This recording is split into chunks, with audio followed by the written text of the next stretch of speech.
जिज्ञासा जिज्ञासा हमारी बातों से ही शुरू होती है। भाईजान ये दरगाह बहुत पुरानी है। हाँ जी यहाँ पर एक सूफी संत ख्वाजा शेख जलालुद्दीन थानेसरी जी मौजूद हैं जी और साबरी सिलसिले के बहुत बड़े बुजुर्ग हैं ये। जी तो ये लगभग 7 साल की उम्र में 550 साल पहले बल्ख बुखारा ईरान से यहाँ पर आए थे। जो इनके वालिद साहब थे वहाँ बल्ख बुखारा के बादशाह थे वो। तो आपने बादशाह को ठुकरा कर फ़कीरी में मन लगा आपका। तो फ़कीरी में आने के बाद आप कुरुक्षेत्र में रहे, यहीं पर आपने तालीम हासिल की। तो यहाँ पर बड़े बड़े बादशाह भी आए, हुमायूं आया आपसे मिलने के लिए। हुमायूं ने आपसे दुआ कराई, तो उन्होंने लड़के के लिए दुआ कराई आपसे। तो आपकी दुआ से अकबर बादशाह पैदा हुआ। तो उनका नाम, अकबर बादशाह का नाम आपके नाम से ही रखा गया। आपका नाम ख्वाजा शेख जलालुद्दीन थानेसरी है ना, तो उनके नाम के आगे भी जलालुद्दीन अकबर लगाया गया। जलालुद्दीन अकबर उनका नाम है।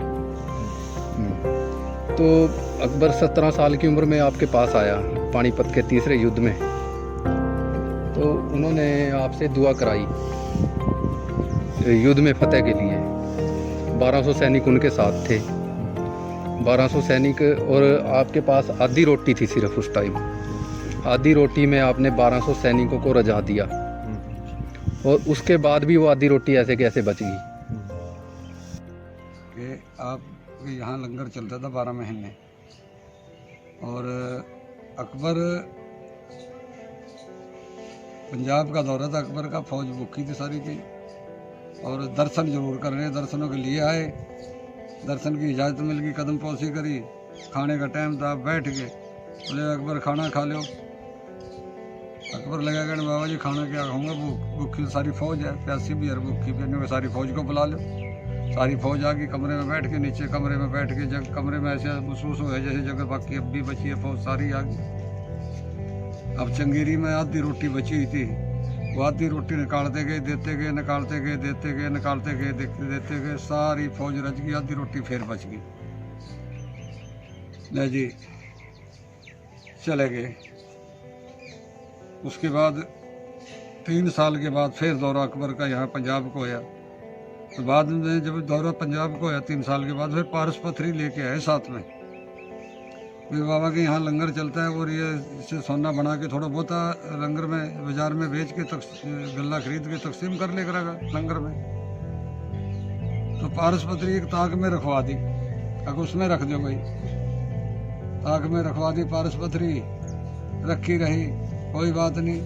अब 2-3 साल के बाद फिर चक्कर लगे अकबर का, फिर देखा ताक में नजर गई, मिट्टी झाड़ा बुरा हाल। बोलिया कि पारस पथरी नहीं कहता, मैं इसको इस्तेमाल में नहीं करें। कभी देख ले, जहाँ रख के गया था वहीं देख ले, वहीं पड़ी होगी। जब उसमें नजर डाली तो अनगिनत पारस पथरियाँ थी, वो तो एक देख के गया था, अनगिनत थी उसमें। नहीं जी, अब दिमाग घूम गया अकबर का। तो और ये टिल्ला 5000 साल पुराना, जब महाभारत हुआ तो जब ये टिल्ला यही शहर था, थानेसर, यही शहर था थानेसर। उस टाइम जमीन के तल पे बसे हुआ था। आप शहर के लिए निकल के जानबूझ के पानी नहीं लेके, आपको पेशाब की हाजत हुई, पेशाब किया आपने, पेशाब करने के बाद फकीर के पास या तो पानी में, पानी तो मर्दी तो होएगा, या फिर मिट्टी के डले हो, मिट्टी के डले लगाएगा 3 डेले। आपने 3 डले मिट्टी के लिए मर्दी से लगाए, वो दीवार के टुकड़े मार दिया, दूसरा लगाया तो भी मार दिया, तीसरा लगाया और भी मार दिया, दीवार का टुकड़ा छोड़ा, दीवार का टुकड़ा सोने का बन गया। बाबा जी ने कहा देखा अकबर, सोना फूक से बने या मूस से बने या ठोकर से बने, अल्लाह का नाम लेके जो कह दिया हो गया तो कमाल है। ये कोई कमाल नहीं है पारस पथरी, कभी लोहे पर रगड़ो, कभी तांबे पे, कभी चांदी पे, कभी पित्तल पे, ये कोई कमाल नहीं। कमाल ये है ऐसा बनो। तो पारस पथरी का मामला तो गया दिमाग से अकबर के, तो ये तो मामला कुछ और ही है। तो आप तो कदमों में गिर गए, आपके मरीज बन गए। आखिर में अकबर ने तो सारी जिंदगी, सारी जवानी रटा के पी, आखिर में आपके मुरीद बने थे अकबर। शेख चिल्ली का मकबरा इसलिए कहते हैं कि आप चिल्ले में बैठे थे, चिल्ले में आपने पर्दा कराया, और उस वजह से जगह की वजह से नाम बचता है शेख चिल्ली का मकबरा। आपने चिल्ले के अंदर पर्दा फरमाया। नाम है अब्दुल शकूर रहमतुल्लाह अलैह आपका।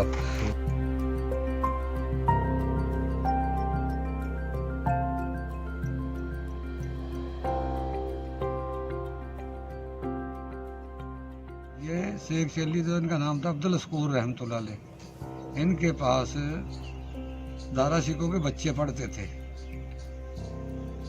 अब दारा सिखों के बच्चे जब इनके पास पढ़ते थे तो इसने कहा कि भाई दारा सिखो मेरे पीर और मुर्शिद के लिए एक मकबरा बनवा दे यहाँ इनके लिए, शेख जलालुद्दीन थानेसरी के लिए।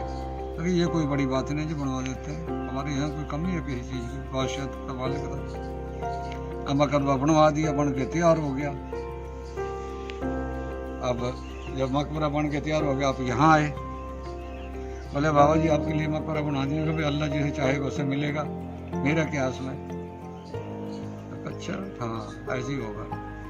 तो पर्दा वो चिल्ले में बैठे थे, अब्दुल शकूर रहमतुल्लाह चिल्ले में बैठ गए। चिल्ले में बैठे बैठे वो चिल्ले में इंतकाल फरमा गए। जिसम छोड़ दिया चिल्ले के अंदर ही। जो उसके अकीदत बनते वो यहाँ इकट्ठे हो गया कि जी वो इंतकाल फरमा के अपना अब्दुल शकूर रहमतुल्लाह अलैह उनका कफन था, उनका कहाँ इंतजाम करें। उन्होंने कहा भाई वहीं करो जहाँ इंतकाल फरमाया। उन्होंने कहा तो आपके लिए बनाया गया। उन्होंने कहा ऐसा कुछ नहीं है, उनको वहीं दफन करो। उन लोगों ने बहस करी क्योंकि जी ऐसा तो हो नहीं सकता, तो आपके लिए बनाया। उन्होंने कहा भाई ऐसा ही होगा, उनको वहीं दफन करो। जब नहीं मानने आपने आखिर में कहा मुझे तो कब्र से डर लगता, उनको वहीं दफन करो। बात खत्म हो गई। जब आपने फरमा दिया मुझे तो कब्र से डर लगता है, उनको वहाँ दफन करवा दिया। कुछ साल के बाद आपका नंबर आ गया। आपने दुनिया को अलविदा कहा। आपने ये तहखाना अपने जिंदगी बनवा लिया था। अब जब आप आपका इंतकाल हो गया तो आपका इंतकाल की सूचना पूरे हिंदुस्तान में फैल गई। शाह कुमैस कादरी रहमतुल्लाह सडोरे वाले के पास भी पहुंच गई। गौस पाक के खानदान से हैं, जो बगदाद वाले हैं ना, ईरान पीर दस्तगीर अब्दुल कादिर जिलानी गौसमधानी कुतुब रबानी शाह मीरा जिलानी, उनके भाणजे हैं सगे। तो आप भी आ गए, शाह कमाल कैथली भी आ गया, शाह मुजद्दी अलफसानी भी आ गए। यानी कि बुजुर्ग लावा जितने बुजुर्ग हैं सबको खबर पाती गए, पहुँचते गए। आपकी नमाज जनाजा शाह कुमैस कादरी ने पढ़ाई। नीचे कब्र खोद दी गई। नमाज जनाजा पढ़ा के आपका जिस्म मुबारक जब लहद के अंदर उतारने लगे, लहद के अंदर उतार दिया गया और दुआ मिट्टी दे के उस टाइम गढ़े पता नहीं मटके लगाते थे या पत्थर लगाते थे, लगा के ऊपर मिट्टी दे दी। मिट्टी देने के बाद दुआ करने लगे। जब हाथ उठाए तो आपका जिस्म कब्र फाड़ के हवा में झूलने लग गया। शेख जलालुद्दीन थानेसरी का जिस्म हवा में झूलने लग गया। फिर झूला बनवाया, पालकी पालकी बनवा के पालकी में जिस्म रखा गया आपका। पालकी में जिस्म आज भी जूं का तू रखे हो। 1935 में एक दफा खुला है रास्ता। शाह कुमैस कादरी रहमतुल्लाह अलैह ना हकीम शाह कोरेस रहमतुल्लाह मेरे दादा पीरा गंगो शरीफ से शहजादे हैं। बाबा जी के गुरु के जो गुरु थे उनके शहजादे हैं। कुतुब आला अब्दुल कुद्दूस गंगोही रहमतुल्लाह अलैह। उनके सपने में जाके आपने कहा कि मेरा हिस्सा झूले का हिस्सा खराब हो गया, उसको ठीक कराया जाए। वो खोल गया था, जब 2 दिन खोल लिया या 3 दिन खोल लिया, उसको ठीक करा के फिर बंद करा दिया गया। उससे पहले एक मामला और होया, जब हमेशा के लिए दीवार लगाई गई थी, ये 1935 में लगाई थी। तो एक बारात आई थी यूपी से, तो यहाँ खादिम था मेरे की तरह अम्बाड़े का। तो खादिम ने कहा कि भाई देखो आप हाजिरी के लिए जा रहे हैं, नीचे चद्दर उठा के मत देखना सरकार के जिस्म के ऊपर से। तो कई तरह के लोग आए कि नाड़ी धोन में बोले कौन सा पहाड़ टूट पड़ेगा, चद्दर उठा के देख लेंगे। भाई मैंने बताना था बता दिया, दुआ करो, दुरूद फातिहा पढ़ो, राज जो कोई चक्कर नहीं। अब एक नाड़ी आदमी ने चद्दर उठा दी, 70 आदमी की नजर पड़ी आपके जिस्म के ऊपर, 70 के 70 मर गए, दिल फट गए।